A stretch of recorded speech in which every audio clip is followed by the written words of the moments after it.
Hello and welcome to this very special global broadcast. I'm Anusha Soni. We get you all the big stories from across the world, and this one is certainly making headlines. At a time when Twitter is undergoing big changes under Elon Musk, Meta launched Threads in 100 countries on Thursday as the Twitter rival.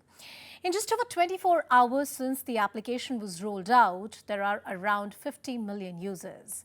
Mr. Beast, a renowned YouTuber and social media personality, has become the first individual to amass over 1 million followers on Threads. On Wednesday, Alex Spiro, an outside lawyer for Twitter, sent Meta a letter that accused the company of trade secret theft through hiring of former Twitter employees. It also alleged that Meta had engaged in systemic, willful and unlawful misappropriation of Twitter's trade secrets and other intellectual property. To this, Meta has claimed that no one in the engineering team at Threads is a former Twitter employee. Meanwhile, Twitter owner Musk has said, and I'm quoting, "Competition is fine, cheating is not," unquote. This is a response to a tweet citing the news. A special report.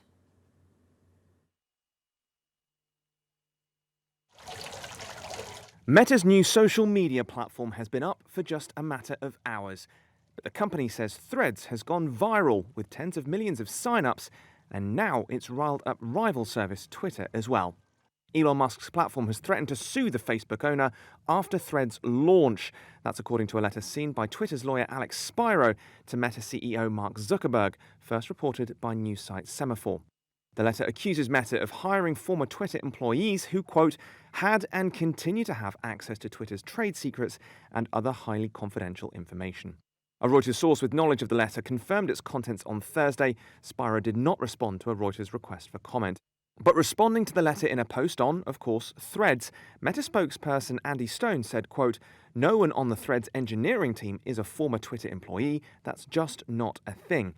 A former senior Twitter employee told Reuters they were not aware of any former staffers working on Threads, nor any senior personnel who landed at Meta at all.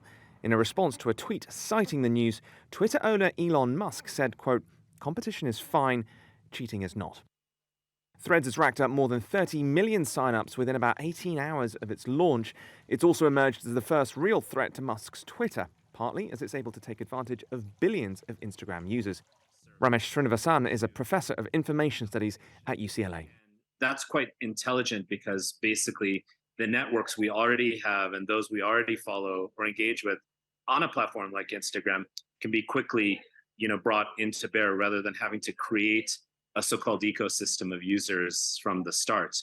Numerous competitors to Twitter have sprung up in the last year. That's followed Musk's $44 billion purchase of the social media platform, which was followed by a series of chaotic decisions. Those have alienated both users and advertisers. Musk's latest move involved limiting the number of tweets users can read per day. So Threads' timing was uncanny, says Ben Zhao from the University of Chicago. I'm sure they've been working on it for quite some time, but this was perfect timing with just the latest sort of little fiasco on Twitter with Musk rate limiting users and all that stuff. Analysts also say that Meta Platforms is well placed for success with Threads because of its advertising strength. Zuckerberg, however, has said that monetization won't be considered for the platform until it's well on its way to 1 billion users. Competition is fine, cheating is not. And it looks like that this lawsuit was almost coming. To get you more perspective on this big story, we have Mr. Jajit Bhattacharya, who's the president at the Center for Digital Economy and Policy Research.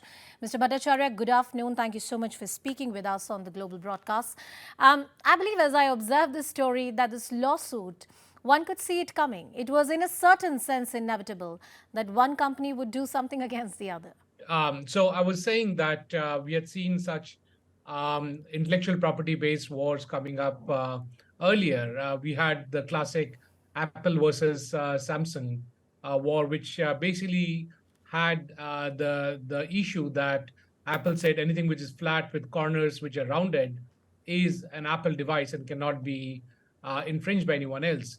So there are very what we call as low level intellectual properties which go under the bar, and then there are corporations who leverage that to basically slow down competition. And clearly, as you mentioned, this was coming. This was one of the things that any company would do in a capitalistic world.